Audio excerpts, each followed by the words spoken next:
There's a mansion on an island in the St. Lawrence River where the owner died on his first night of residence. William Ozmun Wyckoff spent years planning it, over $100,000 building it, and one night living in it. The date was July 11th, 1895. His wife had died 5 weeks earlier, 1 month before the palace was finished. She never saw the completed villa. He saw it for 12 hours. The building stands today on Carleton Island in upstate New York, a 15,000-square-foot shell with 50 rooms and no roof.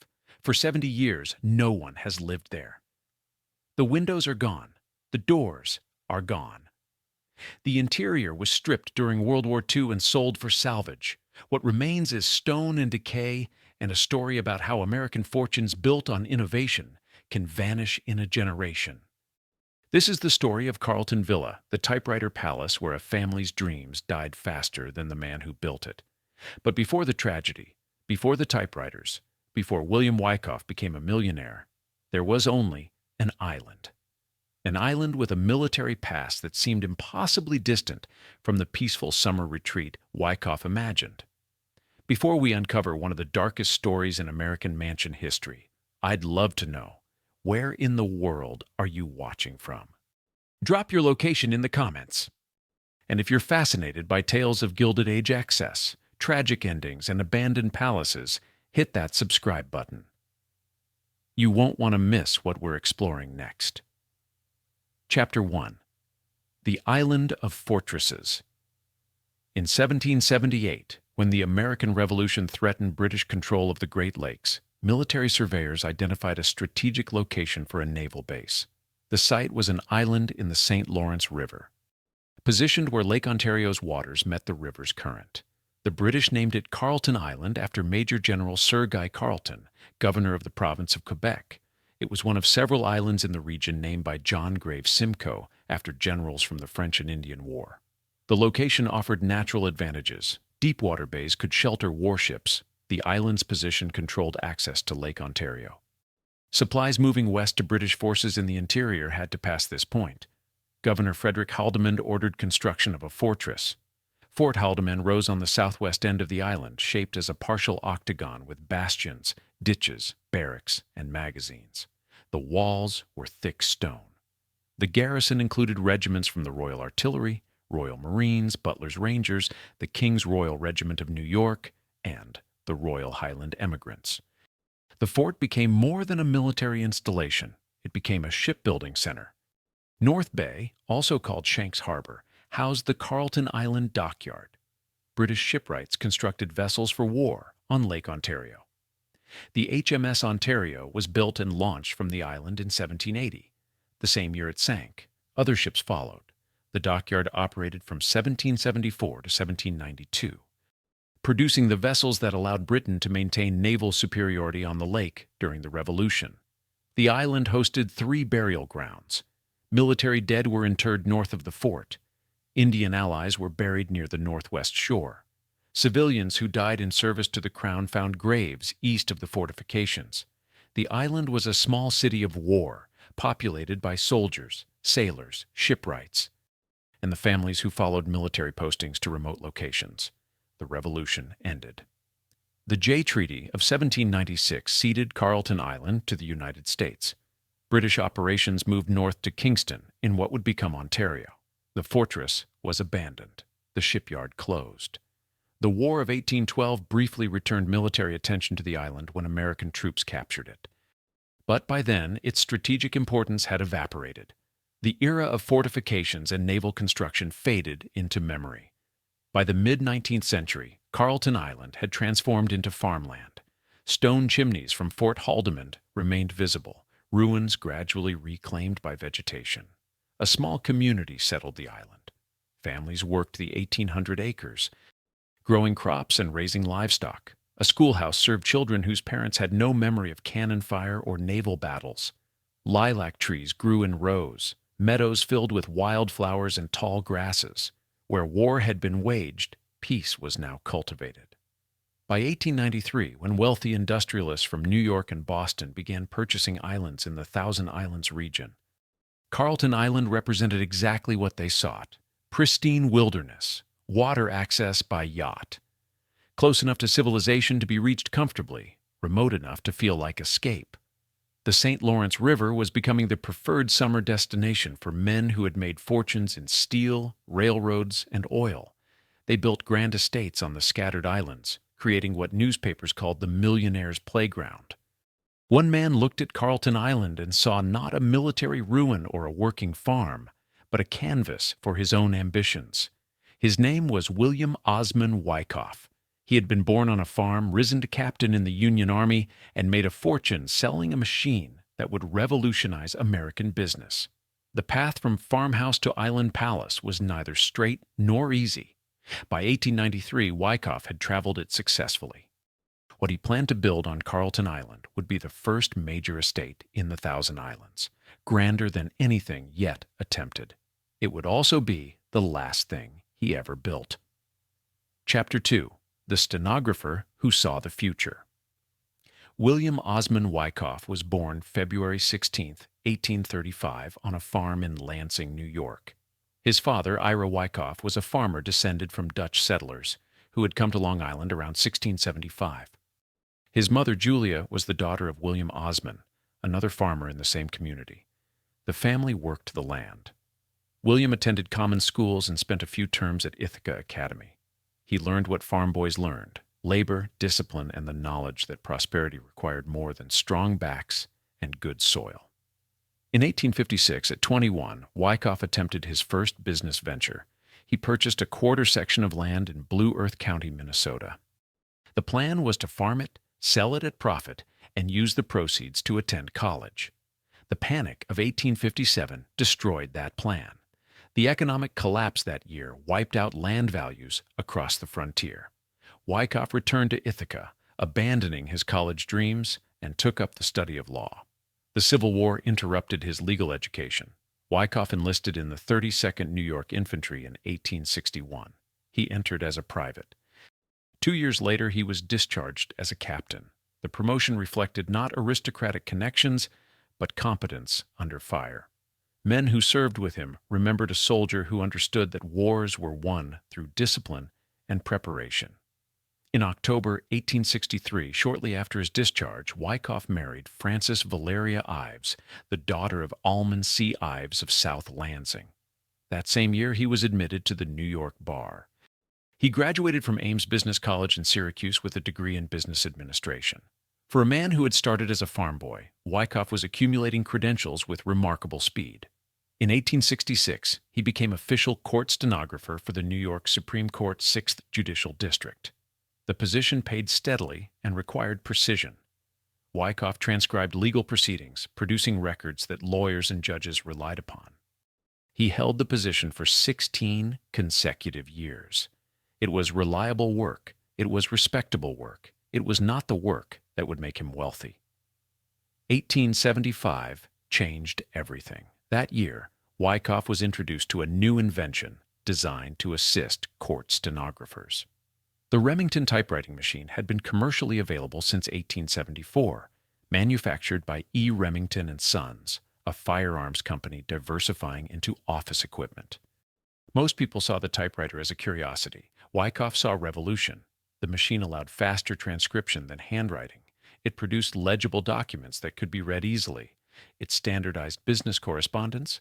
Wyckoff recognized that every office in America would eventually need one. He began selling typewriters part-time while maintaining his stenographer position. The side business proved more profitable than his salary. By 1882, Wyckoff had saved $20,000, approximately $700,000 in today's currency. He left the court stenographer position and formed a partnership with Clarence Seamans and Henry Benedict. The firm, Wyckoff Seamans Benedict, became the exclusive sales agent for Remington typewriters. They did not manufacture the machines.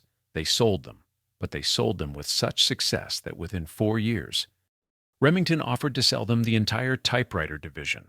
On May 19, 1892, Wyckoff Seamans Benedict incorporated with capital stock of $3 million, approximately $105 million today. William Wyckoff was company president. They owned the patent rights. They controlled the Ilion, New York factory where the machines were manufactured. They had transformed from sales agents into industrial magnates in less than a decade. Wyckoff's innovation extended beyond business. His company developed what became known as touch typing, teaching typists to operate keyboards without looking at the keys. They opened training schools across America and Europe. They standardized the QWERTY keyboard layout. They popularized the unhyphenated word typewriter, which had previously been written as typewriter. Wyckoff was not merely selling office equipment. He was reshaping how American business operated. He joined the Republican Club, the Loyal Legion, and served on the executive committee of the Union League Club of Brooklyn. He moved his family from Ithaca to Brooklyn, then to Manhattan. He became trustee of the Union Typewriter Company. By 1893, he was 58 years old. He had spent 3 decades in courtrooms, boardrooms, and factory floors. He had accumulated wealth that would have astonished his farmer father. What he wanted now was rest. What he wanted was an island where the only sound was water against stone. The Thousand Islands region of upstate New York had emerged as the destination for men like Wyckoff. Wealthy industrialists were beginning to purchase islands and build summer retreats. Wyckoff studied the available properties. In May 1893, he purchased nearly all of Carleton Island from Henry M. Folger and his wife. The price was $11,440, approximately $400,000 today. He bought everything except 60 acres that remained in other hands. 1,800 acres of pristine island became his canvas for building something grander than business success. He would create the first true palace of the Thousand Islands. He would hire the finest architect available, and he would spare no expense. Chapter 3. The Architect of Impossible Dreams. William Wyckoff understood that ambition required expertise. Building a palace on a remote island demanded an architect who could balance grandeur with practicality. He chose William Henry Miller, an Ithaca-based architect whose reputation had grown beyond upstate New York. Miller had attended Cornell University from 1868 to 1870, but departed without graduating 1 year before the university created its College of Architecture. Despite lacking a formal degree, Miller became Cornell's most prolific architect. His design shaped the campus that would define his career. McGraw Tower, with its clock and chimes, dominated the Ithaca skyline. Uris Library, Barnes Hall, Risley Hall, and Boardman Hall all bore Miller's signature Romanesque Revival style. He had designed over 70 buildings on and off campus, including 9 fraternity houses. His work ranged from churches to mansions to public buildings. When wealthy clients wanted statements of permanence and taste, they hired William Henry Miller. The commission for Wyckoff's island estate was unusual even for Miller's diverse portfolio. Most of his work stood on solid ground with road access and established supply chains. Carleton Island offered none of those advantages. Every stone, every timber, every pane of glass would arrive by boat. Winter ice would halt construction for months. Workers would need housing on the island or daily transport from the mainland. The project would test Miller's abilities to design not just for aesthetics, but for the logistics of remote construction. Miller proposed a Richardsonian Romanesque-Tudor Revival hybrid. The style combined medieval English elements with the heavy stone construction popularized by architect Henry Hobson Richardson. 4 stories would rise from a stone foundation. A prominent tower would command views across Lake Ontario and the St. Lawrence River. The structure would contain approximately 50 rooms, including 11 bedrooms. Gouverneur marble would be used throughout. Stained glass windows would catch morning and evening light. The building would sit on 6.9 acres at the tip of a peninsula, surrounded by 3 waterfronts measuring 198 feet in front of the villa, 287 feet along North Bay, and 330 feet along South Bay. Wyckoff approved the design. Miller estimated initial costs at $25,000. That figure proved wildly optimistic. Construction began in 1893 with a boathouse. Wyckoff spent $6,000, approximately $210,000 today, on a structure contemporaries described as the finest boathouse on the river. The building featured multiple boat bays, living quarters for staff, and finished woodwork that rivaled many mainland homes. It signaled his intentions. This would not be a modest cottage. This would be a statement. Work on the villa began in earnest in 1894. The challenges emerged immediately. Gouverneur marble, quarried nearly 60 miles away in northern New York, had to be transported by rail to the river, then loaded onto barges for the water journey to Carleton Island. Each shipment depended on weather, river conditions, and the availability of boats. Stonemasons waited days for materials that would have arrived in hours on a mainland site. Skilled craftsmen demanded premium wages for island work. A carpenter who might earn $3 per day in Ithaca wanted $5 for Carleton Island. The isolation meant longer hours with no option to return home each evening. Some workers camped on the island in temporary structures. Others required daily ferry service from Cape Vincent, weather permitting. When storms rolled across Lake Ontario, work simply stopped. The construction site itself presented obstacles Millar had not encountered in his campus buildings. Foundation work required excavation through layers of soil deposited over centuries. Workers discovered remnants of Fort Haldimand's earthworks near the villa site. Archaeological artifacts, buttons, musket balls, pottery shards emerged from the trenches. Wyckoff ordered them preserved, but the discoveries slowed progress. Winter arrived in November and didn't release its grip until late March. Ice locked the river, making boat transport impossible. The construction season shrank to roughly 7 months per year. Workers laid off in autumn had to be recruited again in spring. Some found other employment and never returned. The learning curve reset annually. Millar visited frequently during construction, often staying on the island for a week at a time. He supervised the installation of stained glass windows manufactured to his specifications in workshops downstate. He inspected the marble work, ensuring that the veining patterns created the aesthetic effect he intended.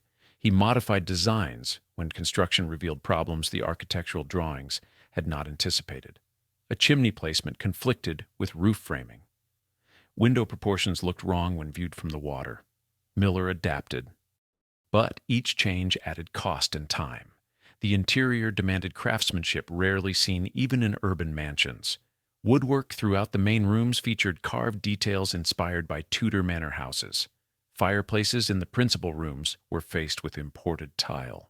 The grand staircase rising from the entrance hall incorporated turned balusters and a carved newel post that took one craftsman 6 weeks to complete. These were not construction jobs, they were art. By the time construction neared completion in 1895, Wyckoff had spent over $100,000. The initial $25,000 budget had been exceeded by 400%. For a man who had started life as a farm boy, it was an extraordinary sum, but Wyckoff had earned extraordinary wealth. The typewriter business generated reliable income. The investment seemed justified.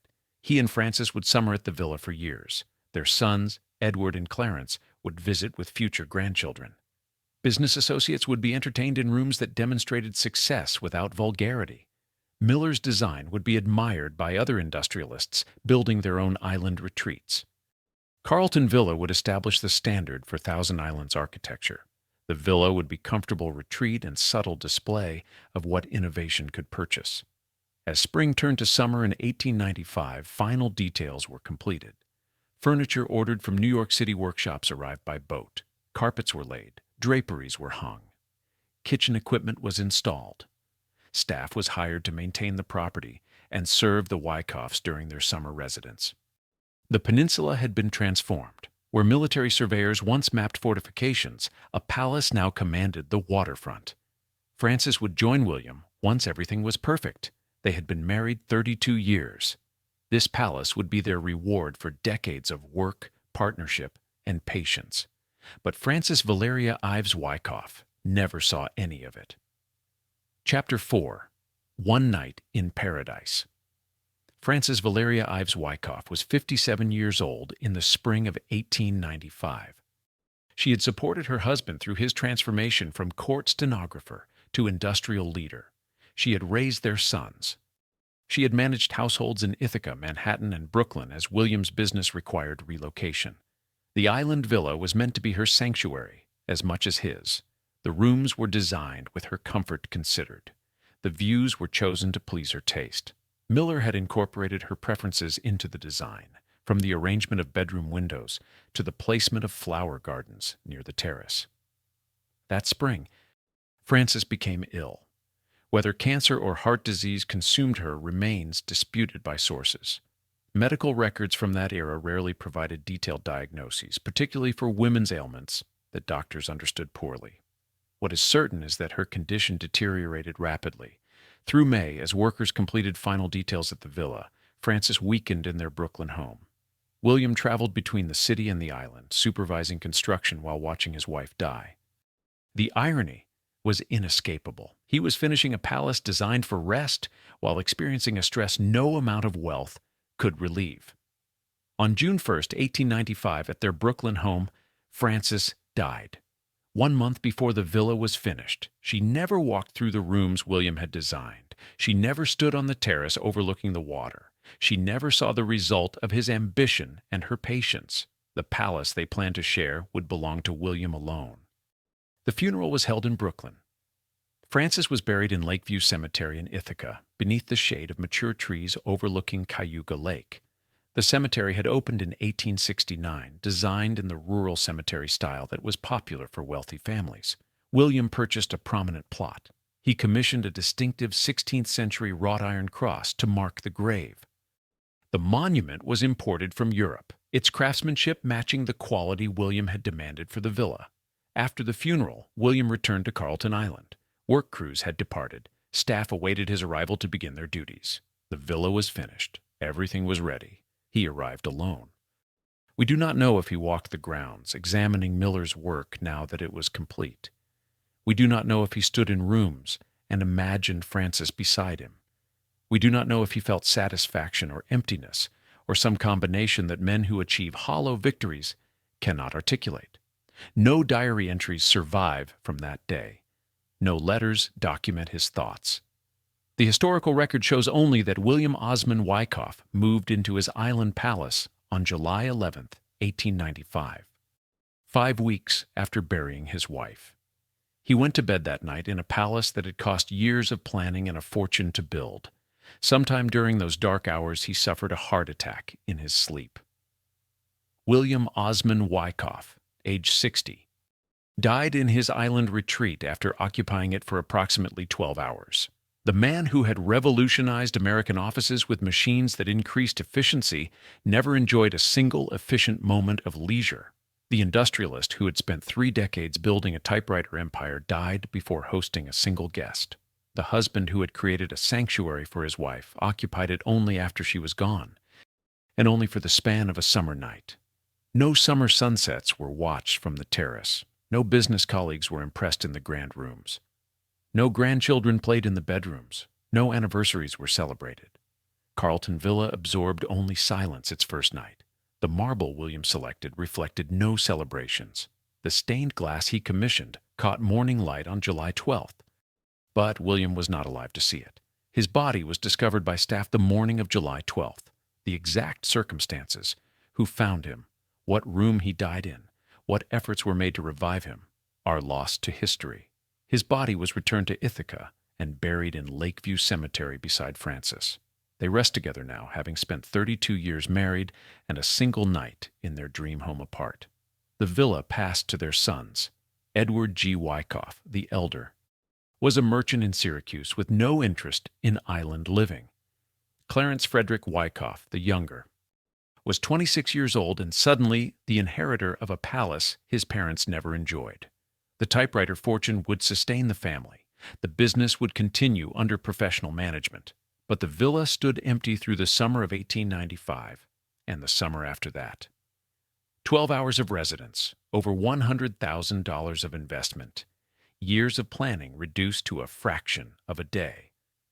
William Wyckoff's story ended before the first page of villa life began. But endings are only endings for the dead. For buildings, there are only transformations. Carleton Villa would stand for more than a century.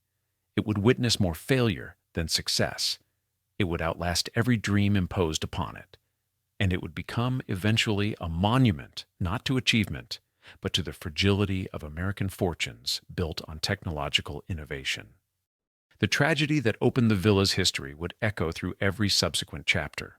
Every future owner would inherit not just a building, but a curse disguised as ambition.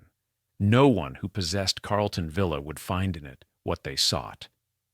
The palace built for rest would offer none, and the family that paid for it in money and life would not hold it long. Chapter 5.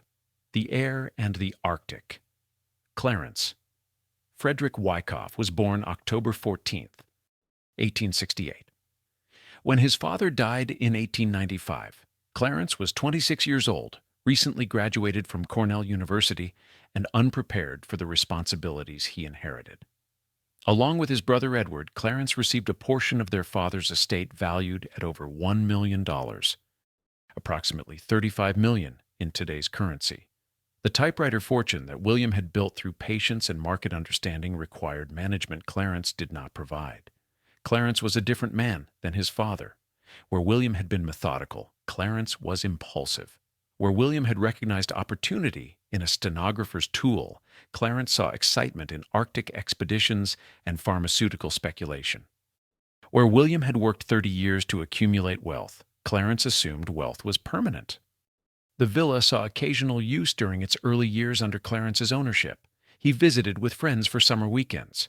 Edward brought his family from Syracuse, but neither son made Carleton Island a primary residence. The 50-room palace stood mostly empty, maintained by caretakers who kept the grounds presentable and the structure weatherproof. The annual maintenance costs were substantial. Property taxes consumed capital. Heating bills for even minimal winter protection against frozen pipes cost hundreds of dollars annually. By the late 1890s, Clarence had begun pouring inherited wealth into ventures his father would have examined more carefully. He invested in real estate development in rapidly growing upstate cities. The ventures assumed continued population growth and economic expansion. When growth slowed, the properties lost value. He invested in pharmaceutical companies developing patent medicines and health tonics. Some products succeeded briefly before public skepticism and early regulation undermined the industry. Clarence lacked his father's instinct for which innovations would endure. Before 1910, Clarence began listing the villa for rent. Advertisements appeared in publications like Country Life in America, which marketed high-end vacation properties to wealthy families. The listings described the villa as fully furnished and made of Gouverneur marble. Rental rates were substantial but generated income that helped offset Clarence's less successful ventures and the ongoing maintenance costs. Families who rented the villa that decade reported it as magnificent but isolated.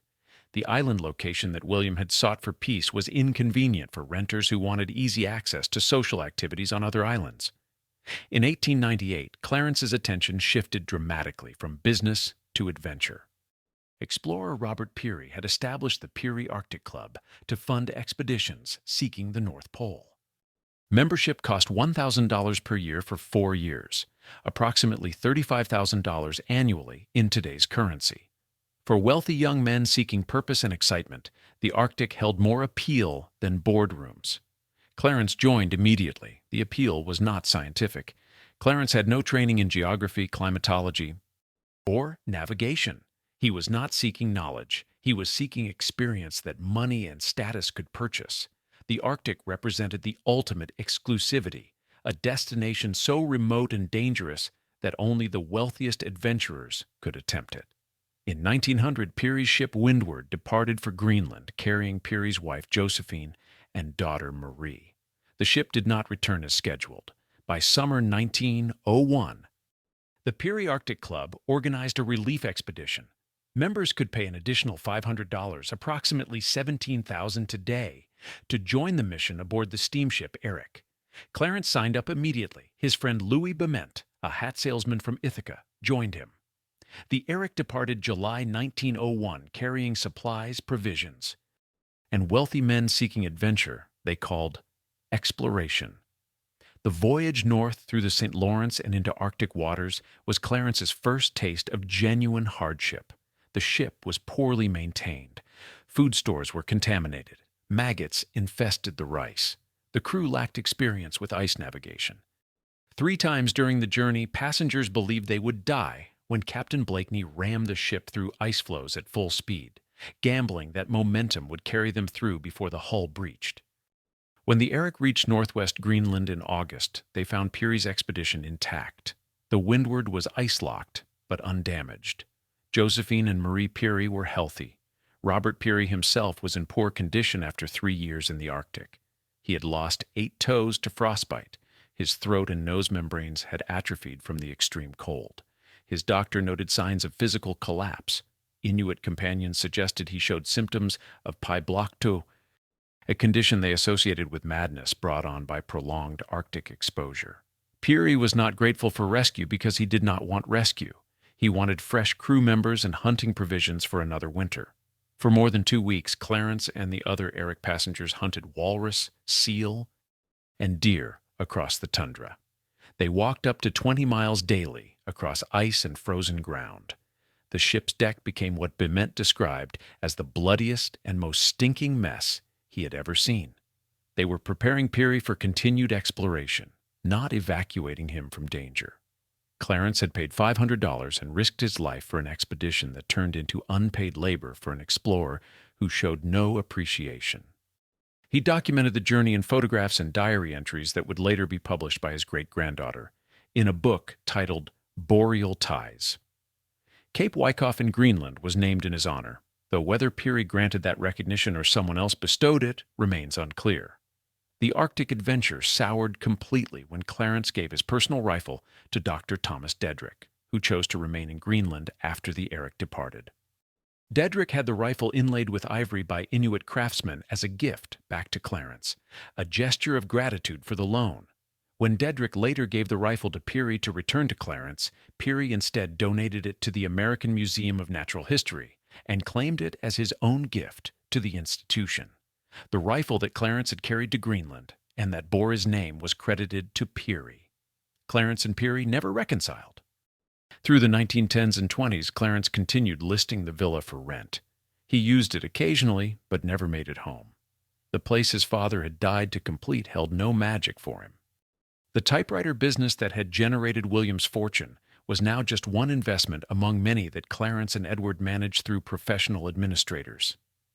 The hands-on involvement that had made William wealthy was absent from the second generation. Decisions were delegated, opportunities were missed. Competitors gained market share. By the mid-1920s, the financial situation had deteriorated significantly. Clarence was approaching 60 years old. The million-dollar inheritance that had seemed infinite was evaporating through poor management, bad investments, and economic shifts beyond his control. The villa that cost his father over $100,000 to build now generated rental income that barely covered maintenance. And on the horizon, economic forces far larger than family incompetence were gathering. The stock market was climbing to unsustainable heights. When it crashed, the Wyckoff fortune would crash with it. The villa William died to build would be auctioned to strangers, and Clarence would live just long enough to see his inheritance transformed into historical footnote. Chapter 6. The Auction of Dreams. Edward, the elder brother, began selling off estate land in the mid-1920s. The 1,800 acres William had purchased were subdivided. Individual parcels sold to buyers who built modest summer homes on Carleton Island. The Wyckoff family's dominance over the island eroded with each sale. The vision of a vast private estate was replaced by the reality of financial necessity.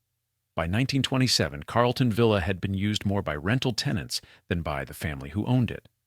Clarence was 59 years old.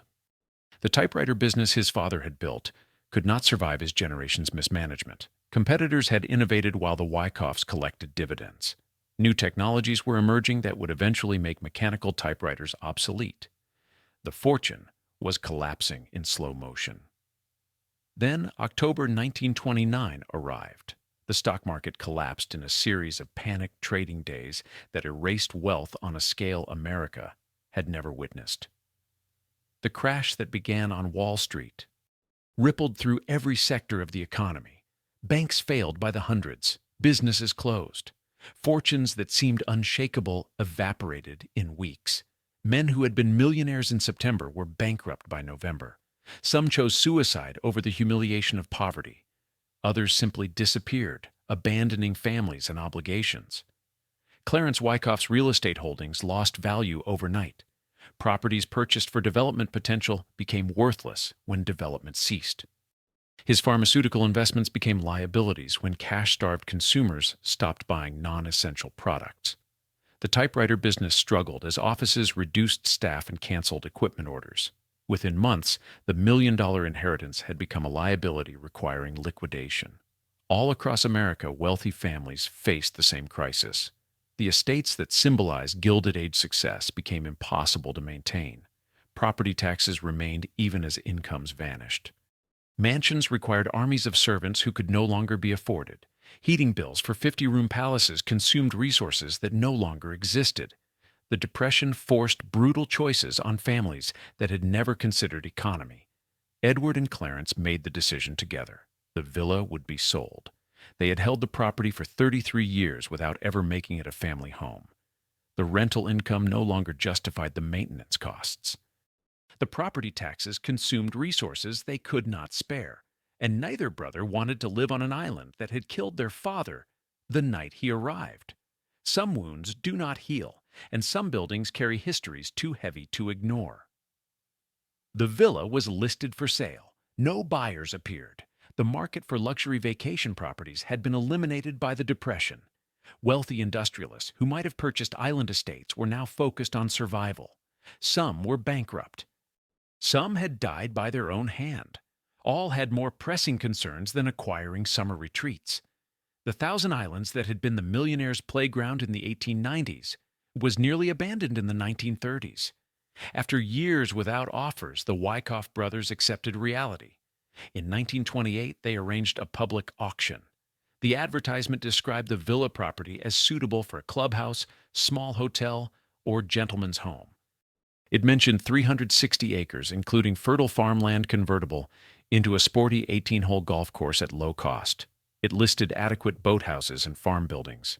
The description emphasized potential uses because the actual history, a man dying his first night in residence, was not likely to attract buyers. The personal property was sold separately over several days. Livestock that grazed the former farmland.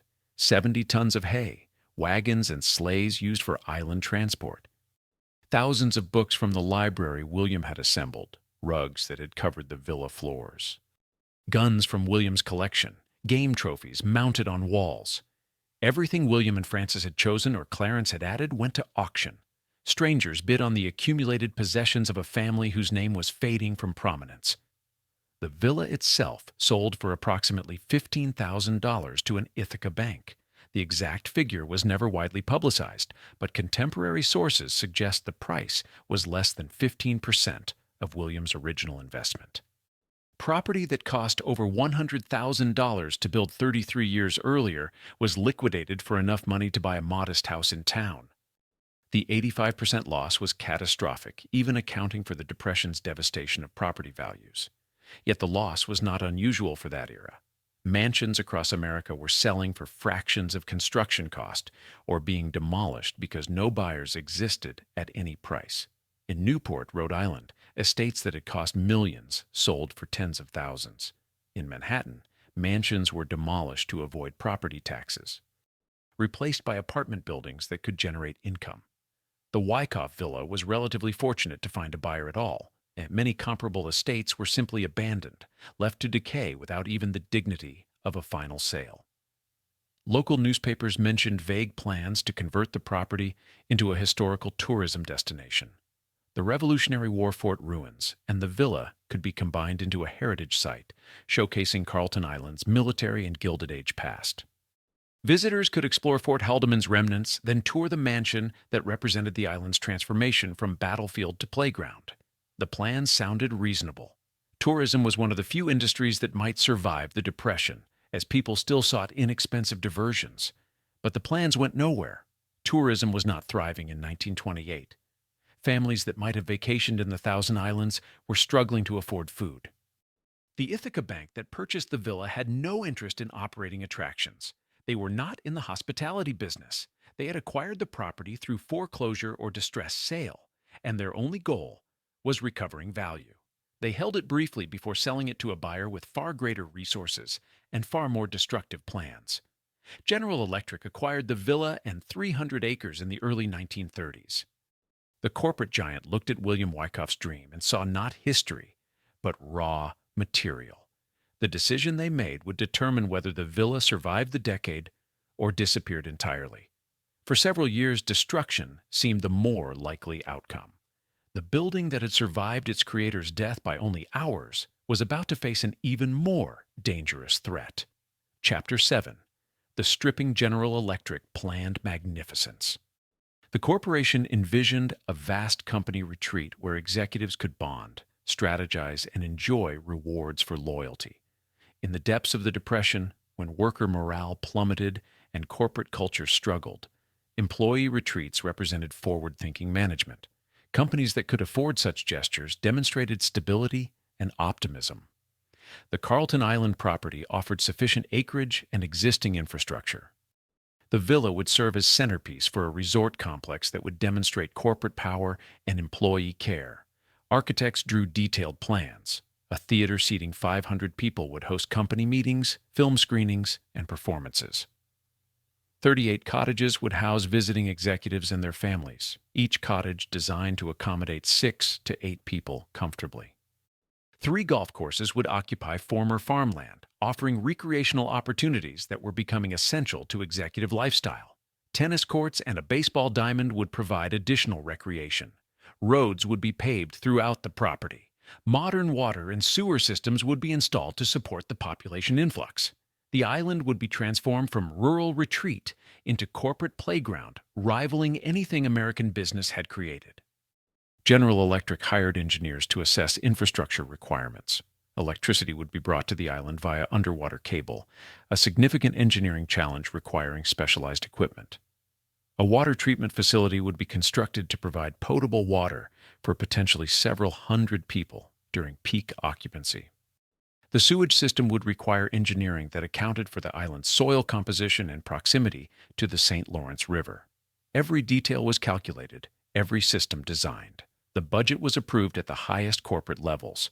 General Electric was one of America's largest corporations with resources to pursue ambitious projects. The Carleton Island retreat would cost hundreds of thousands of dollars, but the investment seemed justified. Employee loyalty in the Depression required gestures that demonstrated the company's financial strength. Executives who enjoyed island vacations were executives who felt valued and committed. The timeline was established. Construction would begin after final site preparations. Work would proceed through multiple construction seasons, with the facility potentially opening within 3 to 4 years. General Electric publicized the plans to employees as evidence of the company's commitment to their welfare, despite economic hardship. Then the Depression deepened. Corporate budgets contracted more severely than planners had anticipated.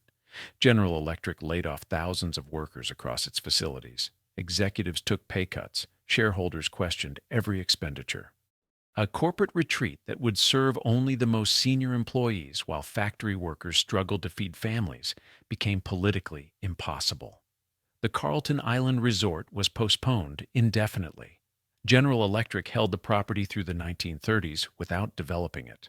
Corporate strategists maintained that the retreat would be built when economic conditions improved. The villa stood maintained but unused during this period. Caretakers kept the structure weatherproof and the grounds presentable. The corporation paid property taxes and waited for circumstances to change. When World War II began in Europe, and especially after Pearl Harbor brought America into the conflict, any remaining hope for the resort project died permanently. Corporate resources shifted entirely to war production. Island retreats became irrelevant when the nation faced existential threat. Sometime during the war years, General Electric made a decision that would permanently alter the villa's fate.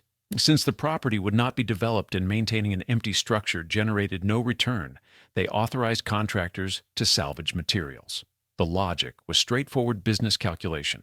The villa represented trapped capital. Materials could be extracted and sold. The salvage revenue would partially offset General Electric's investment. The decision was not vandalism. It was asset recovery. The stripping was systematic and thorough. Contractors removed every door and every window. Every pane of stained glass that William Henry Miller had designed came out. The marble cladding on the tower base was removed. Interior fixtures, light fixtures, bathroom fixtures, anything with resale value were extracted. The carved woodwork that had taken craftsmen months to install was pulled down. Flooring was taken up. fireplace surrounds were dismantled. The grand staircase with its turned balusters remained only because removing it would have required structural demolition that exceeded the wood's value.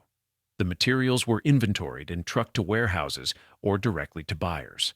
Marble went to stone yards. Stained glass went to architectural salvage dealers. Doors and windows found buyers in the wartime construction industry, where materials were rationed and salvage was necessity. The villa that had cost William Wyckoff over $100,000 was dismantled for perhaps 10% of that value. The gutting took months. We do not know how many contractors worked on the project. We do not know where all the materials went. Some probably ended up in buildings across New York State. Some may have been destroyed or discarded when buyers could not be found. What we know is that by the time contractors finished, the villa had been reduced from furnished palace to architectural skeleton. The roof remained, the walls stood, the foundation held, the basic structure survived, but the interior was gone. Everything that made the building a home rather than just walls had been removed. Weather immediately began its destructive work. Without windows, rain entered freely. Without doors, wind howled through empty rooms. Without maintenance, wood rotted. The upper floors, constructed of timber framing that had been protected by roof and walls and windows, now absorbed water with every storm. Sections of flooring collapsed within years. Portions of walls sagged as supporting timbers weakened. General Electric's decision was not unusual for Depression and wartime era. Across America, buildings were being salvaged for materials that could be repurposed.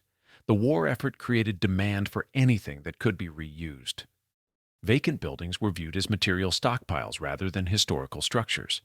Preservation was a luxury concern when the nation faced economic collapse and global war.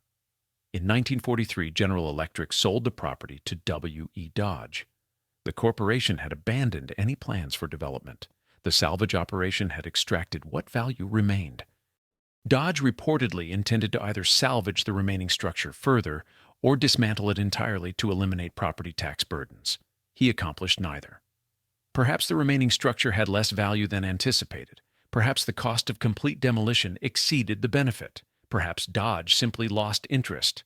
Whatever his reasoning, the villa continued standing, exposed to elements deteriorating by the season. Chapter 8. 7 Decades of Silence. For 70 years, no one lived in the villa. Not families, not caretakers, not even squatters. The building stood empty from the 1940s through 2012. A span longer than most American houses remained standing at all. W.E. Dodge held the property through the 1940s and 50s without acting on his stated intentions to salvage or demolish. When Dodge died or sold is unclear from available records. The ownership chain from 1943 through 1987 remains murky. Multiple parties may have held title briefly. Local government records for properties considered abandoned were not consistently maintained. Some transfers may have occurred through inheritance or foreclosure without public notice. Tax delinquency records from that era are incomplete. What is clear is that by 1987, brothers Charles and William Millar owned the villa and surrounding land. The Millars were longtime Carleton Island property owners who purchased the villa parcel as protection. They feared inappropriate development or complete demolition. For 35 years, they held the property without attempting restoration themselves, but also without allowing it to be destroyed. Their stewardship was passive but crucial. Without their ownership, the villa might have been demolished decades earlier. The villa deteriorated steadily during those decades, despite the Millars' protective ownership. Upper floor wood framing, exposed to 70 years of rain and snow, rotted systematically. Sections of flooring collapsed, leaving gaps that would kill anyone attempting to walk across them. The tower, weakened by material removal at its base and decades of weathering, became structurally dangerous.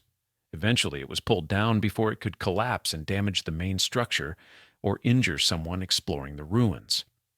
Vegetation overgrew portions of the foundation. Trees grew close enough to the walls that roots threatened the stonework. Birds nested in open rafters. Small animals burrowed into accumulated debris on lower floors. No maintenance occurred because no one was responsible for maintenance. The Millars prevented demolition but did not repair. Their philosophy was preservation through benign neglect.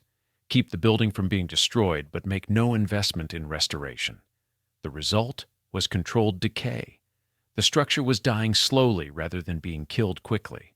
Whether this approach served the building's best interests is debatable, but it kept Carleton Villa standing when demolition would have been easier and cheaper. Urban explorers discovered the villa during these years as abandoned building photography became popular.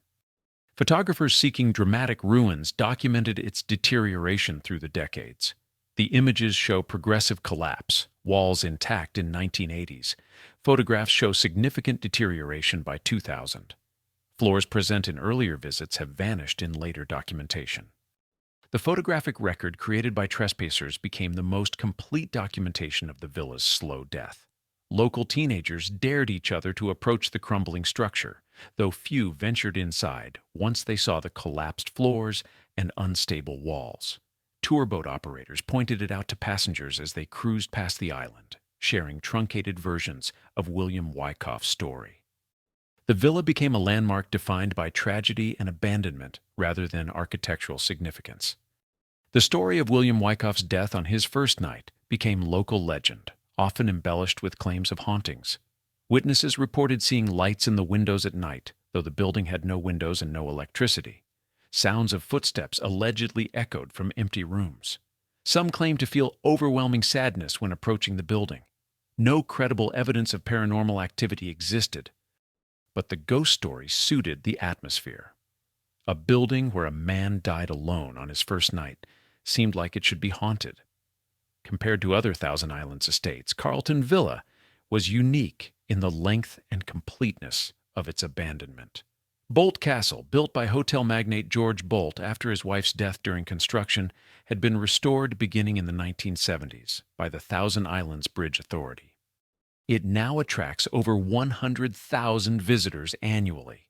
Other mansions had either been maintained as private residences, converted to institutional use, or demolished when maintenance became impossible.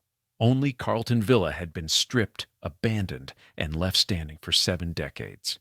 In 2012, the Miller brothers finally listed the property for sale. Charles was in his 80s, William not far behind. Neither had children interested in maintaining the property. The burden of ownership had become too heavy. The asking price was $495,000 for 6.9 acres of waterfront property with 15,000 square feet of ruined structure. By real estate standards, the price was reasonable. The location was spectacular. The 3 waterfronts offered nearly 1,000 feet of St. Lawrence River shoreline. Building lots with half that water frontage sold for comparable prices, but no buyers appeared. The obstacle was obvious. Restoring the villa would require an estimated $10 to $15 million. Engineers who inspected the structure reported that essentially everything except the stone foundation and walls would need replacement. The upper floors were structurally unsound. The roof was partially collapsed. There was no plumbing, no electrical, no heating system. A restoration would require constructing a new building within the shell of the old one. The island location added a 30% construction premium to all costs. Every material would need to be transported by boat. Workers would need daily ferry service or temporary housing on the island. Winter would halt work for months each year, extending any timeline significantly. The project would take years to complete, during which the structure would remain exposed to weather. No bank would finance such a project. Only a wealthy individual willing to accept enormous financial loss could attempt it. The property sat on the market for 9 years. In 2021, the Millers reduced the price to $395,000. Still no offers. They reduced it again to $375,000. The market for collapsed Gilded Age mansions on remote islands was apparently non-existent. The Millers were not surprised. They had protected the property for 35 years, knowing it might never find a buyer who would restore it. But they hoped someone would see value in what remained. Through those years, the villa continued deteriorating. More flooring collapsed, more walls sagged. The stone foundation remained solid.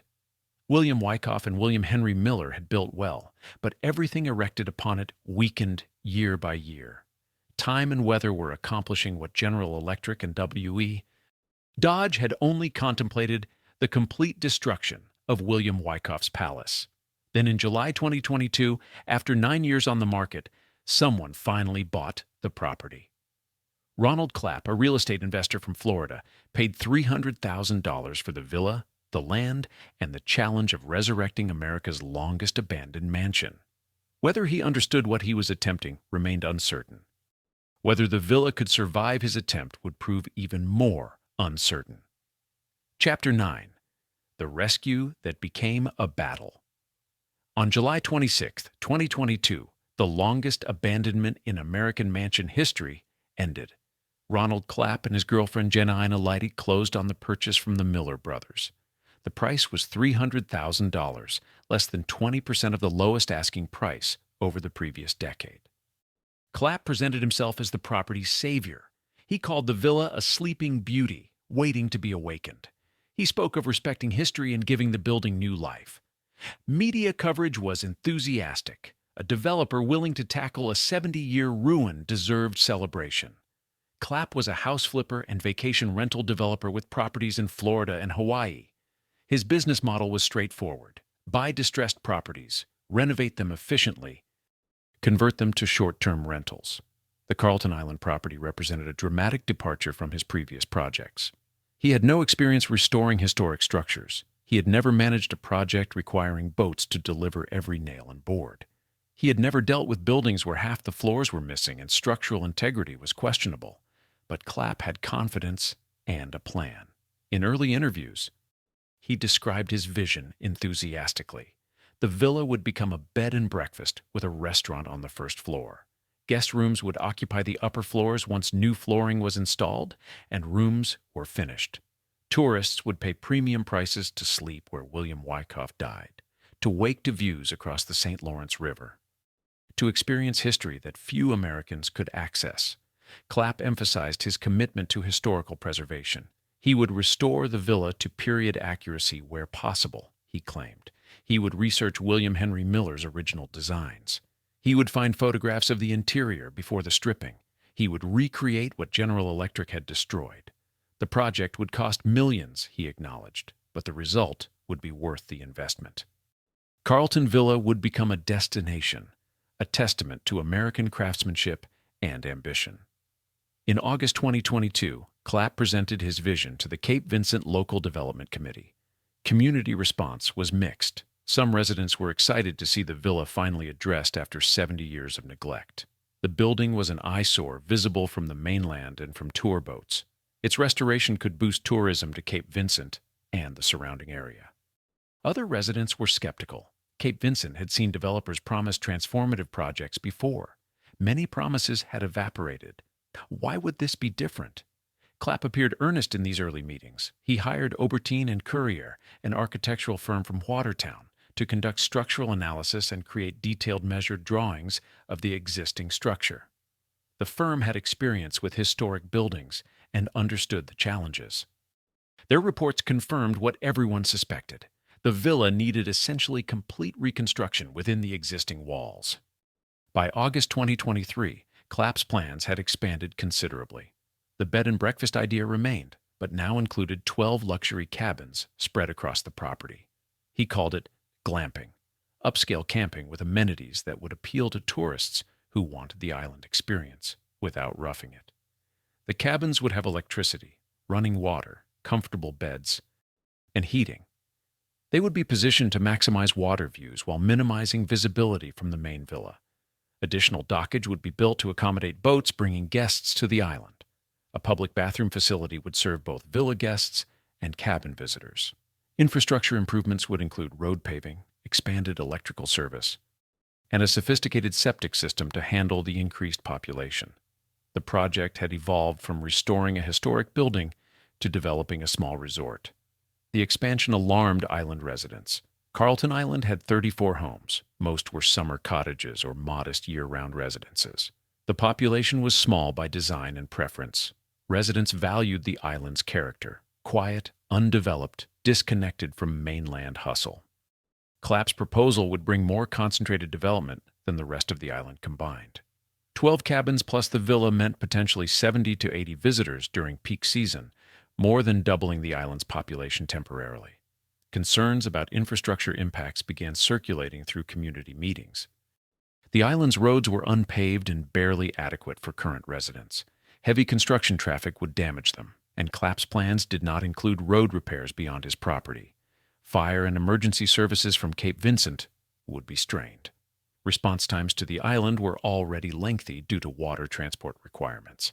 Adding dozens of visitors increased risk without adding capability. Most concerning was the septic system proposal. The island's thin soil and proximity to the St. Lawrence River made sewage treatment technically challenging. Residents feared contamination of groundwater and the river itself. In December 2023, a group called Friends of Carleton Island formed to oppose the project. The organization drew members from year-round residents and summer cottage owners. Their concerns were specific and documented rather than vague or emotional. They hired engineers to review Clapp's septic plans and found significant problems. They researched the island's carrying capacity for additional population and found it limited. They documented the inadequacy of emergency services for expanded development. Then environmental concerns emerged that would transform the dispute from neighborhood disagreement to legal battle. Examination of property records revealed that the Thousand Islands Land Trust held a conservation easement on the villa property granted in 1986, decades before Clapp purchased it. The easement was legally binding regardless of ownership changes. It restricted development, vegetation removal, and shoreline alteration in perpetuity. Conservation easements are permanent legal agreements that limit what property owners can do with land in exchange for tax benefits.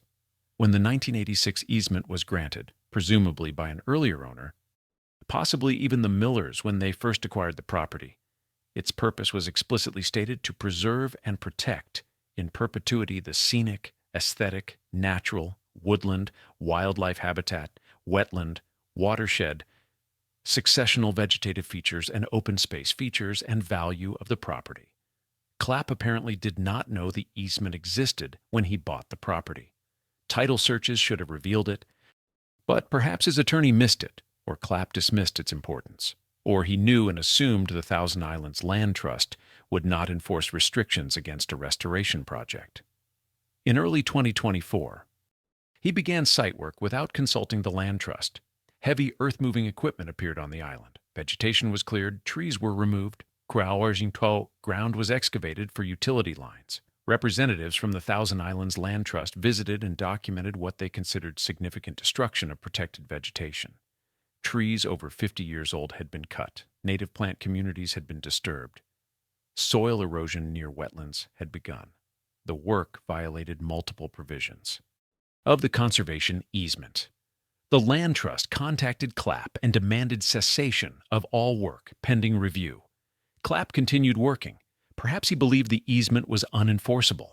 Perhaps he thought momentum would make it difficult for the Land Trust to stop the project. Perhaps he simply didn't believe a non-profit environmental organization could challenge a property owner's rights effectively. He was wrong on all counts. On April 11, 2024, the Thousand Islands Land Trust filed suit in state court seeking a permanent injunction. Their complaint was detailed and damning. Clapp had violated the conservation easement through unauthorized vegetation removal. He had threatened wetland ecosystems protected under New York environmental law. He had disturbed wildlife habitat during nesting season. He had damaged watershed features. The proposed development violated the easement's explicit protections. The Land Trust asked the court to halt all work immediately and order restoration of damaged areas. On April 18, 2024, a state judge granted a temporary injunction. All site work stopped immediately. Clapp could not clear another tree, move another stone, or begin any construction. Equipment sat idle. Workers were sent home. The legal battle had begun, and Clapp had lost the first round decisively. Clapp responded to media with disappointment rather than anger, at least publicly. He told reporters he had attempted multiple times to engage with the Thousand Islands Land Trust during planning stages. They had responded only that their attorneys were reviewing the plans. Now they had documented their concerns in lawsuit form. Some issues were easily resolved, Clapp claimed. Others required clarification. But his primary objective remained unchanged: restore the villa and give history a new life. The Thousand Islands Land Trust saw different objectives. They saw a developer who purchased property without understanding its restrictions. They saw vegetation destruction before permits were obtained. They saw a resort complex proposed for land protected by conservation easement. They saw environmental damage to wetlands and wildlife habitat. And they saw a legal obligation to enforce the 1986 agreement regardless of who currently held title. As of 2025, 2.5 years after Clapp purchased the property, no progress has occurred. The temporary injunction remains in effect pending trial or settlement. The legal battle continues through motions, discovery, and procedural delays that characterize complex environmental litigation. The villa stands exactly as it stood in 2022, a dangerous ruin with collapsing floors, missing windows, and vegetation encroaching on stone walls. The earth-moving equipment has been removed from the island. The workers have not returned. The sleeping beauty remains asleep. Chapter 10. The mansion that refused to die stone walls rise where they have stood since 1895 on a peninsula jutting into the St. Lawrence River. The foundation, built to support 4 stories, remains intact after 130 years. The stone William Wyckoff and William Henry Miller selected has endured every assault, weather, neglect, vandalism, time. But the upper floors are structurally unsound. Walking across them would likely prove fatal. The roof has collapsed in sections, exposing interior spaces to rain and snow. The tower is gone, removed years ago. Windows and doors were stripped during World War II and never replaced. The interior is empty. The building is accessible only by boat. No bridge connects Carleton Island to the mainland. No ferry runs regular service. Visitors must use private boats or charter transportation. Even then, approaching the villa requires trespassing on private property and risking structural collapse. The site is dangerous. It has been dangerous for 70 years. What makes this story unique among American mansion histories is not the architecture or the owner's wealth. Grander estates were built during the Gilded Age. Wealthier men constructed larger palaces. What makes Carleton Villa remarkable is the tragedy of its inception and the persistence of its decay. William Wyckoff died his first night in residence. The building stood occupied for approximately 12 hours out of 130 years. 7 decades of abandonment followed 3 decades of occasional use. Carleton Villa has been a ruin longer than most mansions survive as homes. The fortune that built it was distinctly American. Wyckoff did not inherit aristocracy or old money. He rose from farm to wealth through technological innovation. He recognized that typewriters would transform business before most people understood what typewriters were. He built an empire from an office machine. That fortune disappeared as quickly as it appeared. Within 2 generations, the Wyckoff family had lost the typewriter business, squandered the inheritance, and auctioned the villa for $15,000. American fortunes built on innovation proved as fragile as those built on speculation. Other Gilded Age estates followed predictable paths. Biltmore in North Carolina remains a family-owned attraction, generating millions in annual revenue. Hearst Castle in California operates as a state museum. Dozens of Manhattan mansions were demolished when maintaining them became impractical. Carleton Villa followed none of these paths. It was stripped, abandoned, and left standing because no one cared enough to finish its destruction. The comparison to other Thousand Islands estates is instructive. Bolt Castle, built by hotel magnate George Bolt, attracts over 100,000 visitors annually. Bolt began construction as a gift to his wife. When she died before completion, he abandoned the project immediately, leaving workers on site without pay. The building stood incomplete for decades before the Thousand Islands Bridge Authority restored it beginning in the 1970s. Tourists now walk through completed rooms and admire period furnishings. The tragedy of Bolt's story has been transformed into commercial success. Carleton Villa offers no such access. It remains dangerous, private, and inaccessible except to trespassers and photographers willing to risk collapse. The preservation paradox is that it survived because it was forgotten. Demolition requires investment. Restoration requires far more. Abandonment requires nothing. For 70 years, abandonment was the path of least resistance.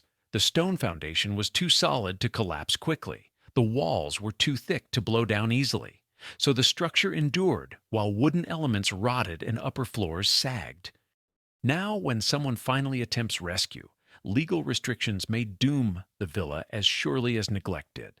The 1986 conservation easement exists for legitimate environmental purposes. Wetlands need protection. Wildlife habitat matters. Shoreline preservation prevents erosion. These protections apply equally to dead buildings and living ecosystems. The result is stalemate. The villa cannot be restored without violating environmental restrictions. It cannot be demolished without legal authorization. So it stands, dying incrementally, while courts decide its fate. The fight over Carleton Villa forces uncomfortable questions about historic preservation, property rights, and environmental protection. Should ruins be restored even when restoration requires environmental compromise? Should conservation easements prevent all development even when buildings are dying from neglect? Should remote mansions be brought back to life or allowed to decay into landscape? The questions have no easy answers that satisfy all constituencies. Environmentalists see protected wetlands and wildlife habitat that must be preserved regardless of human desires. Historic preservationists see American craftsmanship and architectural significance being lost. Property rights advocates see government overreach preventing legitimate use of private property. Community members see outsiders imposing development that strains local resources. While courts debate and attorneys argue, the villa continues its 7-decade collapse. Perhaps that is the only answer the building can provide. Perhaps the villa's purpose now is not to house people, but to demonstrate the impermanence of human ambition. Perhaps its slow death serves as monument more effectively than any restoration could. Carleton Island today has 34 homes. Some are year-round residences, most are summer cottages. Fort Haldimand's ruins remain visible on the southwest shore, maintained by the Thousand Islands Land Trust. The island is accessible by private boat only. No commercial ferry serves it. No paved roads cross it. The community values low density and environmental preservation. Whether that community will accept a resort development on the villa property remains contested in court. What the villa represents has shifted over time. In William Wyckoff's mind, it represented earned rest after decades of work. In Clarence Wyckoff's ownership, it represented inherited burden he never wanted. In General Electric's possession, it represented failed corporate planning and asset recovery. In the Miller brothers' stewardship, it represented something worth protecting from destruction even if restoration was impossible. In Ronald Clapp's purchase, it represents profit potential masked as historic preservation. In the Thousand Islands Land Trust's lawsuit, it represents environmental priority over human ambition. Perhaps the villa's meaning is simpler. Perhaps it demonstrates that buildings, like lives, cannot be controlled by their creators. William Wyckoff planned peaceful summers with his wife. He got 12 hours alone. His sons planned to maintain family wealth. They got bankruptcy and decline. General Electric planned a corporate resort. They got litigation and salvage operations. Ronald Clapp plans restoration and profit. He has gotten lawsuits and injunctions. Carleton Villa outlasts every dream imposed upon it. If Carleton Villa has a legacy, it is this: dreams are not immortal. William Wyckoff dreamed of peaceful summers with Frances. He got a single night alone. His sons dreamed of maintaining family wealth. They got bankruptcy and Arctic expeditions that purchased nothing but adventure. General Electric dreamed of a corporate resort. They got litigation and abandonment. Ronald Clapp dreams of restoration and profit. He has gotten lawsuits and injunctions. The villa outlasts every dream imposed upon it. The walls remain, still stone, still standing, still empty. Carleton Villa is not open to the public. The property is privately owned and dangerously unstable. The island is accessible only by private boat. There are no tours, no museums, no public access. Visitors who approach by boat can photograph the exterior from the water, but trespassing is prohibited and unsafe. Whether Ronald Clapp's restoration plans eventually open the villa to the public depends on legal battles that remain unresolved. For now, Carleton Villa remains what it has been for 70 years, a ruin accessible only to those willing to break the law or risk collapse. The story of Carleton Villa is the story of America's relationship with its Gilded Age past. We celebrate the ambition that built these palaces. We romanticize the wealth and grandeur. We visit the estates that survived as museums. We photograph their opulence. But we forget the cost. William Wyckoff worked 30 years to afford 12 hours in paradise. Frances died before seeing the villa completed. Clarence and Edward inherited wealth they did not build and squandered it on ventures their father would have examined more carefully. The palace stood empty longer than most mansions stand at all. The technological fortune that built Carleton Villa is particularly American. Wyckoff did not inherit aristocracy. He fought from farm to fortune through innovation, recognizing that typewriters would transform business before anyone else understood their importance. He built an empire from an office machine. That empire disappeared within 2 generations. The typewriter company his sons inherited could not survive their management. The real estate and pharmaceutical investments could not survive the Depression. The Wyckoff fortune evaporated entirely. Carleton Villa endures as a monument to how quickly American wealth can collapse.